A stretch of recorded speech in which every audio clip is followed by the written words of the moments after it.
Hello students, আজকে আমি তোমাদের যেটা আলোচনা করছি ওয়েস্ট বেঙ্গল বোর্ডের class 10-এর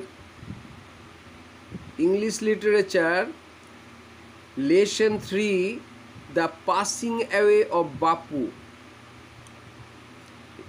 written by Nayantara Sahgal. এই পাসিং অ্যাওয়ে মানে হচ্ছে ডিআইই অর্থাৎ মারা যাওয়া, বাপুজির মৃত্যু। তা এটা হচ্ছে এখানটা দেখো মূল বিষয়বস্তুটা এখানে দিয়ে দেয়। দ্য টেক্সট মানে এই অনুচ্ছেদটা, অ্যান এক্সট্র্যাক্ট মানে মূল বিষয়বস্তু হলো, এক্সট্র্যাক্ট মানে হচ্ছে সাবস্টেন্স, বিষয়বস্তুটা ফ্রম নয়নতারা সিগালস মেমোর, নয়নতারা সিগালের স্মৃতিকথা থেকে নেওয়া হয়েছে। মানে মেমোর মানে হচ্ছে অটোবায়োগ্রাফি, আত্মজীবনী থেকে নেওয়া হয়েছে। সেটা হচ্ছে প্রিজন অ্যান্ড চকোলেট কেক, এখান থেকে নেওয়া হয়েছে prison and chocolate cake.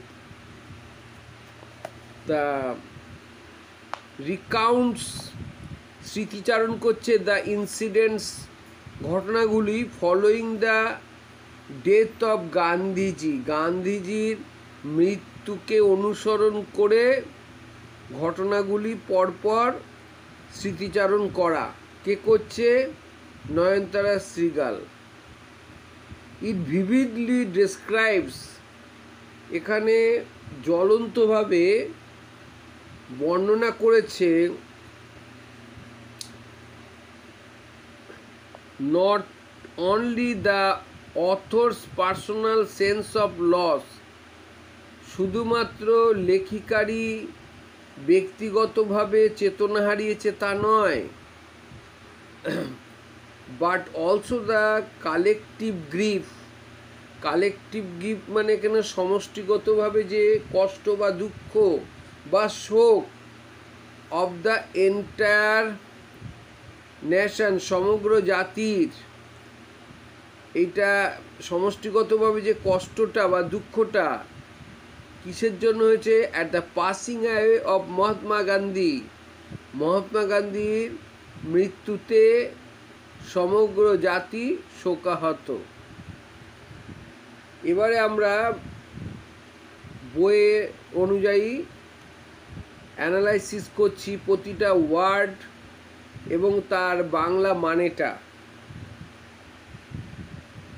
I was having tea at home মানে আমি বাড়িতে চা খাচ্ছিলাম।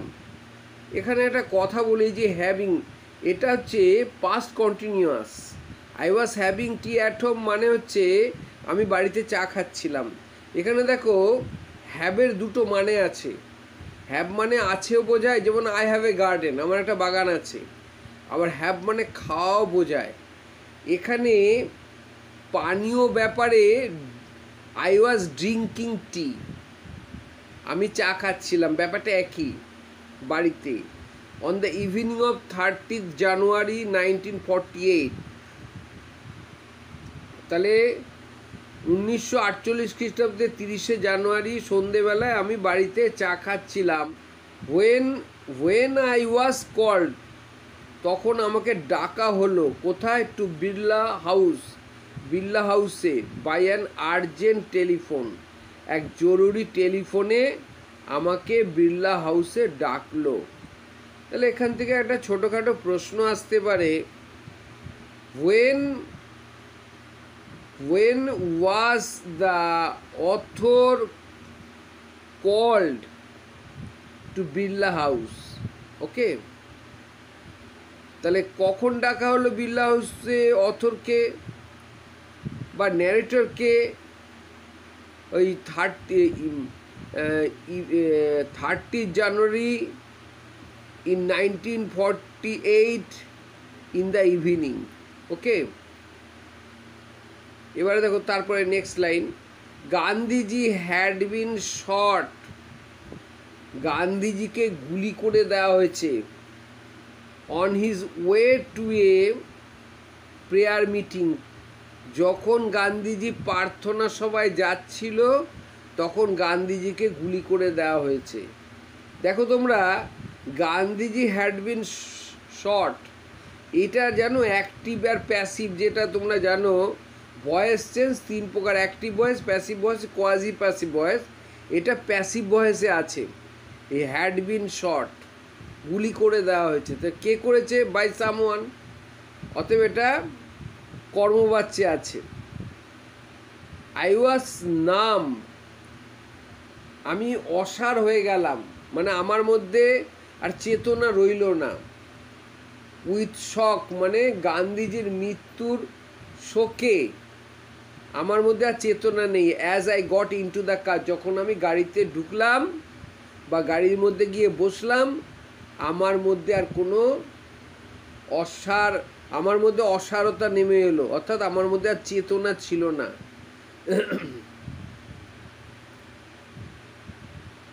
অ্যাট দ্য বিড়লা হাউসে গান্ধীজির রিলেটিভস অ্যান্ড ফলোয়ার্স, গান্ধীজির আত্মীয় স্বজন এবং অনুগামীরা হ্যাড গ্যাদার্ড, আগে থেকেই জড়ো হয়েছিল। এই যে হ্যাড বলে বোঝাচ্ছে এটা আগে থেকেই জড়ো হয়েছিল। রাউন্ড হিজ বডি, ওর দেহের চারিপাশে আগে থেকেই বিড়লা হাউসে জড়ো হয়েছিল। দেয়ার ওয়াজ সাইলেন্স ইন দ্য রুম, ঘরের মধ্যে একটা নীরবতা নেমে এসেছিল। অ্যাজ গান্ধীজি ব্রিথেড হিজ লাস্ট, যেহেতু গান্ধীজি শেষ নিঃশ্বাস ত্যাগ করেছিল, সেহেতু ঘরের মধ্যে একটা নীরবতা এসে গেল। আশা করছি তোমরা বুঝতে পারছো কেন নীরবতা আসছে। গান্ধীজি মারা গেছে, কারো মুখ দিয়ে কোনো কথা সরছে না। ওয়ার্ডস অফ বাপুজিস ডেথ, গান্ধীজির মৃত্যুর যে শব্দটা, হ্যাড স্প্রেডের কিন্তু 3টে ফর্মই এক, স্প্রেড, ওকে, মানে ছড়িয়ে গেছে, গান্ধীজির মৃত্যুর সংবাদটা ছড়িয়ে গেছে থ্রু দিল্লির চারিপাশে। লাইক এ ফ্লেম, আগুনের শিখা, ফ্যান্ড বাই উইন্ড, বাতাসের দ্বারা হাওয়া ছড়িয়ে পড়েছে আগুনের শিখার মতন। Sad groups of men and women, পুরুষ এবং মহিলাদের বিষণ্ণ দল, হ্যাড কালেক্টেড, মানে জড়ো হয়ে গেছে অ্যারাউন্ড বিড়লা হাউসের চারিপাশে। আউট অফ এভরি উইন্ডো, প্রত্যেকটা জানলা থেকে, one could see a brown blur of faces, মানে একজনকে দেখা যাচ্ছে, হ্যাঁ, কোনো না কোনো মুখ দেখা যাচ্ছে, আবছা, সেটা ব্লার মানে হচ্ছে আবছা, হ্যাঁ, মুখ বাদামি রঙের মুখ দেখা যাচ্ছে জানলা থেকে, মানে তারা জানলা দিয়ে যারা উঁকি মারছে দেখছে। They did not make a sound, তারা একটাও শব্দ, হ্যাঁ, তো একটাও শব্দ তারা করছে না। There was an unnatural silence, অস্বাভাবিক নীরবতা ছিল। It was as if time stood still for those few minutes, মনে হচ্ছে যেন কয়েক মিনিটের জন্য সময় থেমে গেছে। The people were two stand to speak in the beginning, লোকেরা এতটাই শোকে অভিভূত হয়ে গেছে তারা কথা বলতে পারছে না শুরুতেই। এবারে তোমাদের একটা কথা বলি, এটা একটা সিম্পল সেন্টেন্স, এই সেন্টেন্সটা খুবই ইম্পর্টেন্ট সেন্টেন্স। তোমাদের গ্রামারে এই ধরনের সেন্টেন্স দেয়, এই সেন্টেন্সটা দিয়ে ওরা বলে এটা মেক ইট কমপ্লেক্স। কোশ্চেন এটা হতে পারে, আবার এটাও হতে পারে অমিট টুটা তুলে দাও, ঠিক আছে, আবার এটাও কোশ্চেন হতে পারে মেক ইট নেগেটিভ। এই 3 ধরনের কোশ্চেন হতে পারে এই সেন্টেন্সটা দিয়ে। তাহলে উত্তর কিন্তু একটাই হবে, তোমরা ঘাবড়ে যাবে না, উত্তর কিন্তু একটাই। তাহলে আমি আবার পড়ছি, the people were two stand to speak in the beginning, তা শুরুতেই ওরা এতটা শোকে অভিভূত হয়ে যায় ওরা কথা বলতে পারেনি। তাহলে এটা কমপ্লেক্স সেন্টেন্স বা নেগেটিভ বা অমিট টু ক্ষেত্রে আমরা কি করব? The people were so stunned, আবার বলছি, the people were so stunned that they could not speak in the beginning, okay, এটা একটা ইম্পর্টেন্ট সেন্টেন্স। ল্যাটার, পরবর্তী সময়, দে ক্লামার্ড, তারা হই হট্টগোল করলো। ক্লামার্ড মানে হচ্ছে নয়েজ, যেটা হই হট্টগোল করলো, ওয়াইল্ডলি মানে পাগলের মতো, শাউটিং মানে চেঁচাচ্ছিল, অ্যান্ড ক্রাইং মানে কান্নাকাটি করছিল। দে জোসেল তারা ধাক্কাধাক্কি করলো, ওয়ান অ্যানাদার মানে একে অপরকে, ইনে স্ট্যাম্পেড হ্যাঁ হুটুপুটি করে, to break into the house ঘরের মধ্যে ঢুকে পড়লো। ব্রেক ইনটু মানে ভেঙে, সজোরে ভেঙে ঢুকে পড়লো। দে কামড লিটল তারা একটু শান্ত হলো। ওয়েন ইট ওয়াজ অ্যানাউন্স যখন ঘোষণা করলো that they would be allowed তাদেরকে অনুমতি দেওয়া হবে টু সি দেখতে গান্ধীজিকে বিফোর দ্য ফিউনারাল হ্যাঁ শেষকৃত্য করার আগে, অর্থাৎ অন্ত্যেষ্টিক্রিয়ার আগে তাদের বাপুজিকে দেখতে দেওয়া হবে। এই ঘোষণাটা করাতে ওরা চুপচাপ হয়ে গেল। তাহলে এখান থেকে একটা কোশ্চেন যদি আমি করি এইভাবে, why did they come a little, তাই না, কেন তারা একটু শান্ত হয়েছিল? তাহলে উত্তরটা এখান থেকে, when it was announced that they would be allowed to see Gandhiji's before the funeral, okay, so they calmed a little.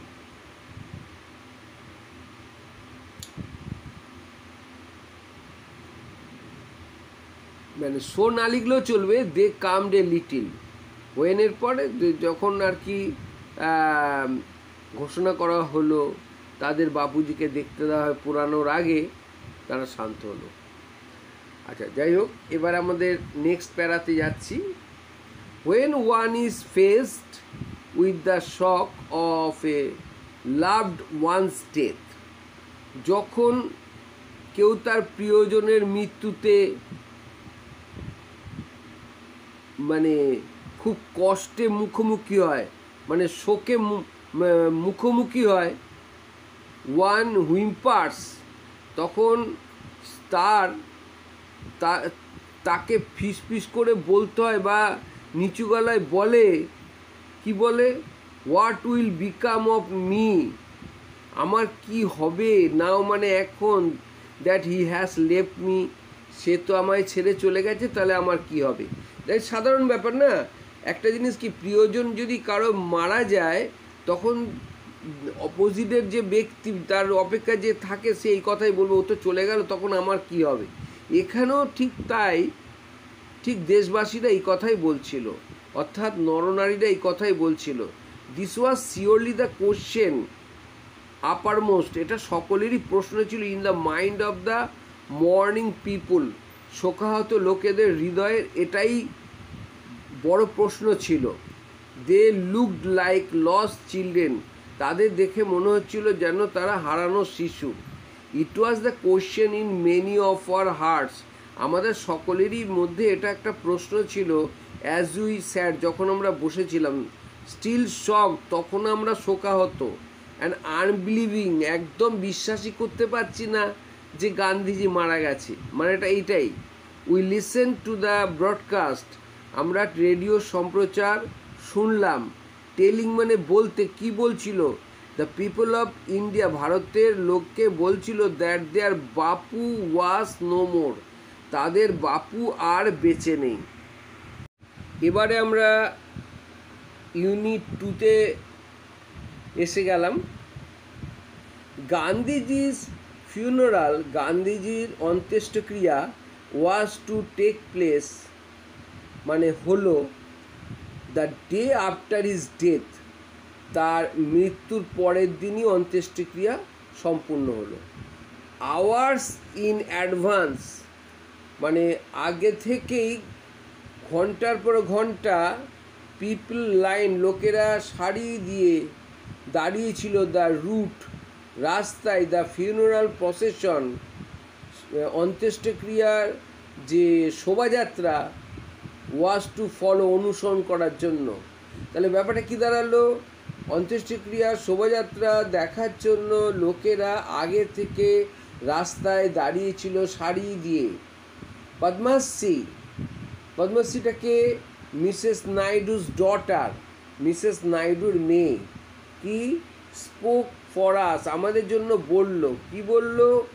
All, আমাদের সকলের জন্যই বলল। ওয়েন সি সেড সিম্পলি, তখন সে সাদাসিধেভাবে বলল, উই উইল ওয়াক, আমরা হাঁটবো। It is the last time, এটাই শেষবারের মতন। উই শ্যাল বি ওয়াকিং, আমরা হাঁটতে থাকবো উইথ বাপু। মানে বলতে চাইছে এই শেষবারের মতনই বাপুর সঙ্গে আমরা হাঁটবো। এটা নিশ্চয় তোমরা মানেটা বুঝতে পারছো কি বোঝাতে চাইছে। মানে গান্ধীজি তো মারা গেছে, এবার তার ডেড বডির সঙ্গে আমরা যাব। এরপরে তো তার ডেড বডি পোড়ানো হয়ে গেলে তো ওর সঙ্গে আমরা থাকবোই না। মানেটা এটাই বোঝাতে চাইছে। ইট ওয়াজ অ্যান অ্যাগোনাইজিং ওয়াক, এটা ছিল খুবই যন্ত্রণাদায়ক হাঁটা। থাউজেন্ডস সাইলেন্টলি ওয়াচড, হাজার হাজার লোকেরা নীরবে দেখছিল দ্য প্রসেশন, শোভাযাত্রাটা। বাপুজি শুয়েছিল অন অ্যান ওপেন ট্রাক, একটা খোলা ট্রাকের মধ্যে, কভার্ড উইথ ফ্লাওয়ার্স, ফুল দিয়ে আবৃত ছিল। ওকে, থাউজেন্ডস অফ পিপল, হাজার হাজার লোক, ওয়েভড মানে কেঁদেছিল, ট্রাইং টু টাচ, চেষ্টা করলো ছোঁয়ার জন্য বাপুস ফিট, বাপুজির পা। It was impossible to move in the thick crowd, ঘন লোকের ভিড়ে নড়াটাই অসম্ভব হয়ে দাঁড়াচ্ছিল। অ্যাজ আই মুভড ফরওয়ার্ড, যখন আমি সামনের দিকে এগোলাম, স্লোলি, ধীরে ধীরে, আই আন্ডারস্টুড, আমি বুঝতে পারলাম, I was not merely in the midst of grieving people, আমি বুঝতে পারলাম আমি শুধু নামমাত্র শোকাহত লোকেদের মধ্যে একক নই। তার মানে আমার মতো অনেকেই শোকাহত। This was even more than the funeral procession of India's beloved leader, এই যে ভারতের প্রিয় নায়কের শোভাযাত্রা, অন্ত্যেষ্টিক্রিয়ার যে শোভাযাত্রা থেকেও এটা আরও বেশি বড় বলে মনে হয়েছিল। মানে এই জায়গাটা আমি তোমাদের ক্লিয়ার করে দিই, এটা তো গান্ধীজিকে তো শুধু ওরা ওই নজরেই দেখতো না, নেতার নজরেও দেখতো না। গান্ধীজি এক কথায় তাদের বাপুজি বলতো না, তাদের মানে কি বলবো, গার্জিয়ান ছিল প্রত্যেকেই। তারপর বুঝতেই পারছো, কারো বাড়ির গার্জিয়ান যদি মারা যায় তার কি অবস্থাটা হয়। এখানে ভারতের জনগণের অবস্থাটা তাই হয়েছিল। ঠিক আছে, এর জন্য বলছে ওর অন্ত্যেষ্টিক্রিয়ার ভারতের যে উনি প্রিয় নেতা ছিল, এটা তার থেকে বড় কিছু বলে মনে হয়েছিল এই শোভাযাত্রা, এই ভিড়টা। I was among people for hmm walking with বাপু, মানে আমি লোকেদের মধ্যে ছিলাম একজন মানে যারা হাঁটছিল, কার সাথে হাঁটছিল, with Bapu, had a special meaning, এই হাঁটাটারই একটা যথেষ্ট অর্থ আছে। মানে যে সমস্ত লোকেরা হাঁটছিল আমিও তাদের মধ্যে একজন। এই হাঁটাটা গান্ধীজির ডেড বডির সঙ্গে যে হাঁটা, যে এটা একটা বিশেষ মানে আছে। উই হ্যাড ওয়াকড উইথ বাপু, আমরা বাপুর সঙ্গে এর আগেও হেঁটেছিলাম, over the rough and smooth, চড়াই উতরাই পথ ধরে, অফ ইন্ডিয়াস রিসেন্ট হিস্ট্রি, ভারতের সম্প্রতি তোমার যে ইতিহাসে যা বলছে, চড়াই উতরাইয়ের পথ ধরে আমরা বাপুজির সঙ্গে হেঁটেছিলাম। হ্যাঁ, we could not now accept the fact, এই ব্যাপারটা ঠিক গ্রহণ করতে পারছি না, অর্থাৎ গান্ধী যে মারা গেছে, দ্যাট দ্য ম্যান, যে মানুষটা, হু হ্যাড লেড আস, যে মানুষটা আমাদের পরিচালনা করেছিল ওভার মেনি ডিফিকাল্ট পাথস, অনেক কঠিন পথের মধ্যে দিয়ে আমাদের পরিচালনা করেছে, যে মানুষটা was never going to walk with us again, সেই মানুষটা আজ আর আমাদের সঙ্গে যাবে না। তাই না? এটা খুবই প্যাথেটিক ব্যাপার। কিন্তু বাপুর স্লাইট ফিগার, বাপুর ক্ষীণ চেহারা, হ্যাড ওয়ার্কড, হেঁটেছিল, হ্যাঁ, স্টাফ ইন হ্যান্ড, হাতে লাঠি নিয়ে, over a large part of India, ভারতের বেশিরভাগ অংশেই হেঁটেছিল ওই ক্ষীণ চেহারা নিয়ে আর একটা লাঠি নিয়ে। To walk is to make slow progress, হাঁটাটা ছিল ধীর গতিতে, হ্যাঁ। It is to think with clarity, এটা চিন্তা ভাবনা করতে হয়, এটা চিন্তা করে এটাই দাঁড়ায়, এটা ক্ল্যারিটি। এই যে হাঁটাটা ধীর গতিতে, এটা একটা স্বচ্ছতা অ্যান্ড ক্লোজলি লুক, কাছাকাছি থেকে দেখা যায়, at all that is around you, আশেপাশে সমস্ত কিছু অনুসরণ করা যায় ভালো করে। From small insects to the horizon in the distance, মানে ক্ষুদ্র পতঙ্গ থেকে দিগন্ত রেখা পর্যন্ত সবই অনুসরণ করা যায় যদি হাঁটা পথ অবলম্বন করা হয়। মানে বোঝাতে চাইছে এখানে এটাই যে ধীরভাবে এগোলে, ধীরভাবে কোনো কাজ করলে সব কাজই ভালো মতনই হয়, সব কিছু অনুসরণ করা যায়। মোরওভার, এছাড়াও to walk was often the only way, আরও বলছে কি হাঁটাটাই একমাত্র পথ কাদের ছিল, only way open to the average Indian, মানে ভারতের গড় ভারতীয়দের কাছে হাঁটাটাই একমাত্র পথ। ইট রিকোয়ার্ড নো ভেহিকেল, এর জন্য কোনো যানবাহনের দরকার হয় না, এক্সেপ্ট হিজ ওন বডি, নিজের শরীর ছাড়া আর কিছু দরকার হয় না, তাই না, হাঁটতে গেলে তো তাই। অ্যান্ড কস্ট হিম নাথিং, তাকে কোনো মূল্য দিতে হয় না, বাট হিজ এনার্জি, হ্যাঁ, একমাত্র এনার্জি চাই, মানে হ্যাঁ শক্তি চাই, মনের শক্তি চাই। গান্ধীজি টুক দিস নেসেসিটি, গান্ধীজি এটা এই প্রয়োজনীয়তাটা নিয়েছিল, এই হাঁটাটা অ্যাকসেপ্ট করেছিল, অ্যাজ ই টুক মাচ, সে অন্যান্য অনেক কিছু নিয়েছিল, দ্যাট ওয়াজ কমন প্লেস, খুব সাধারণভাবে অনেক কিছু নিয়েছিল, অ্যান্ড ট্রান্সফার্ড, এবং স্থানান্তরিত হয়, ইট মানে ওইটা, যে এই হাঁটাটা, ইন্টু এ জয়ফুল এফোর্ট, হ্যাঁ, আনন্দজনক একটা প্রচেষ্টাতে রূপান্তর করেছিল অন্যান্য কাজের মতো এটাকেও, অর্থাৎ হাঁটাটাকেও। হাঁটতে গেলে সবাইকে আনন্দে এক স্থান থেকে আরেক স্থানে নিয়ে যেত, তাদের যেটা উদ্দেশ্য সেটা সাকসেস হতো, ঠিক আছে। এবারে দেখো আমরা ইউনিট 3-তে ঢুকছি। সাম ডেজ আফটার, কিছুদিন পর, দ্য ফিউনারাল, এই অন্ত্যেষ্টিক্রিয়া, এ স্পেশাল ট্রেন, একটা বিশেষ ট্রেন, টু গান্ধীজিজ অ্যাসেস, গান্ধীজি ছাইটা নিল টু এলাহাবাদ, কোথায় নিয়ে গেল, এলাহাবাদে। দ্য কম্পার্টমেন্ট ওয়াজ ডেকড, অর্থাৎ ডেকোরেটেড, কম্পার্টমেন্টটা অর্থাৎ ট্রেনের কামরাটা সুসজ্জিত করা হলো, উইথ ফ্লাওয়ার্স, ফুল দিয়ে। এখানে একটা যদি প্রশ্ন করা যায়, how was the compartment decked, তাহলে অবভিয়াসলি অ্যান্সারটা বুঝতেই পারছো কী হচ্ছে, the compartment was decked with flowers, ঠিক আছে। এটা কিন্তু প্যাসিভ ভয়েসে আছে। পিপল অন দ্য ট্রেন, মানে ট্রেনের মধ্যে লোকেরা স্যাং ভজন গাইছিল। People on the train sang bhajans, people did not wave anymore, for they could feel Gandhiji's presence amid the flowers and the song, লোকেরা ভজন গাইছিল আর লোকেরা আর কাঁদিনি একটুও, তারা অনুভব করলো গান্ধীজির উপস্থিতি কিসের মধ্যে, গান এবং ফুলের মধ্যে।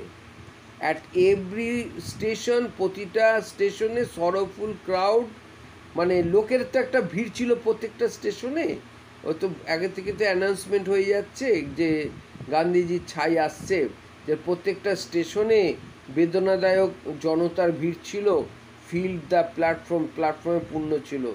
অ্যামিড সং অ্যান্ড প্রেয়ার, গান এবং প্রার্থনার মাঝখানে, দ্য ট্রেন রিচড, ট্রেনটা পৌঁছলো এলাহাবাদে।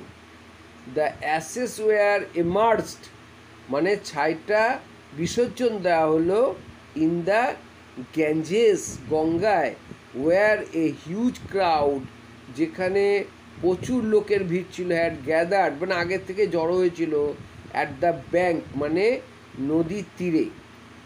আফটারওয়ার্ডস এরপরে we all went back to Delhi, এরপরে আমরা কোথায় চলে এলাম? দিল্লিতে ফিরে চলে এলাম।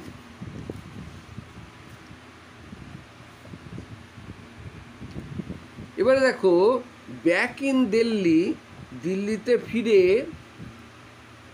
আই লেফট অ্যাট সি, আমি যেন সমুদ্রের মধ্যে এসে পড়লাম। ব্যাপারটা বোঝো, মানে এটা একটা জেনারেলি এটা হয়, মানে যেন আমি অথৈ সমুদ্রের মধ্যে পড়লাম। এটা কারো পিতা বা মাতা মারা গেলে যেরকম হয় আর কি, মা বাবা মারা গেলে, হ্যাঁ, যেন সে হঠাৎ যেন শূন্য তার মধ্যে বিরাজ করছে, যেন কিছুই সে দেখতে পাচ্ছে না।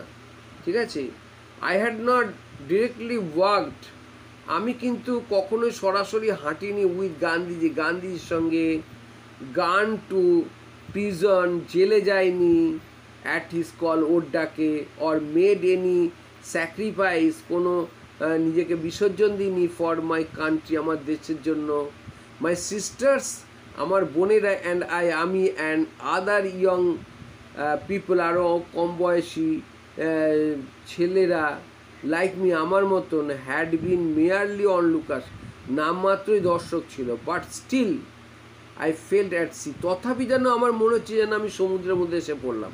মানে কি করব বুঝতেই পারছি না।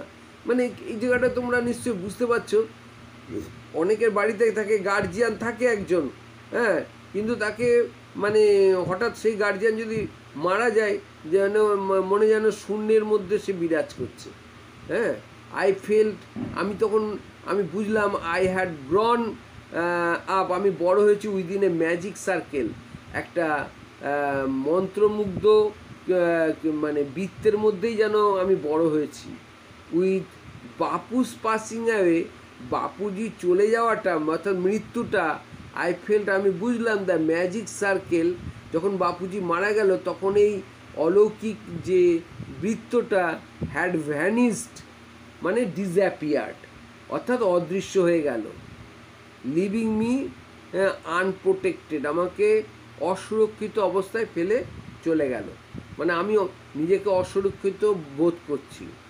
উইথ অ্যান এফোর্ট, প্রচেষ্টার সঙ্গে, আই রোজড মাইসেলফ, মানে আমি জেগে উঠলাম, নিজেকে জাগিয়ে তুললাম, মানে আমি তো একটা ঘোরের মধ্যে ছিলাম, হ্যাঁ, সেই নিজেকে জাগিয়ে তুললাম। মানে অ্যাকচুয়ালি গান্ধীজি ডাকেও কখনো যায়নি ন্যারেটর, ইনস্পাইট অফ, গান্ধীজির মৃত্যুতে যেন মনে হচ্ছে ও যেন কাকে হারালো, কোনো প্রিয়জনকে, যেন চারিদিকে যেন শূন্য দেখছে, এটা হয়। আই আস্কড মাইসেলফ, আমি নিজেকে জিজ্ঞাসা করলাম, had Bapu lived and died for nothing, Bapuji কি শুধু শুধুই বেঁচে ছিল বা শুধু শুধুই মারা গেছিল? How could I so easily lose courage, কীভাবে আমি আমার সাহসটাকে হারিয়ে ফেললাম, when he was no longer দেয়ার, যখন আর বাপুজি নেই আমি আমার সাহসটা হারালাম কি করে? My values were not so weak, আমার মূল্যটা তত দুর্বল নয়। Millions of people would have been ordinary folk, লক্ষ লক্ষ মানুষ, সাধারণ মানুষ, বাপুজি ছাড়া, বাট ফর বাপু, বাপুজি ছাড়া লক্ষ লক্ষ মানুষ কিন্তু সাধারণই মানুষ থাকতো, কিন্তু তা না, বাপুজি থাকার জন্য কি বাপুজি কি করেছিল তাহলে? He brought them out of indifference, মানে বাপুজি কি করেছিল? মানুষকে, যে সময় মানুষ তো উদাসীন, সে উদাসীন মানুষকে, উদাসীনতাটাকে কাটিয়েছিল, তাদের মধ্যে উদাসীনতাটা কাটিয়েছিল মহাত্মা গান্ধী, কাটিয়েছে। আর কি করেছে?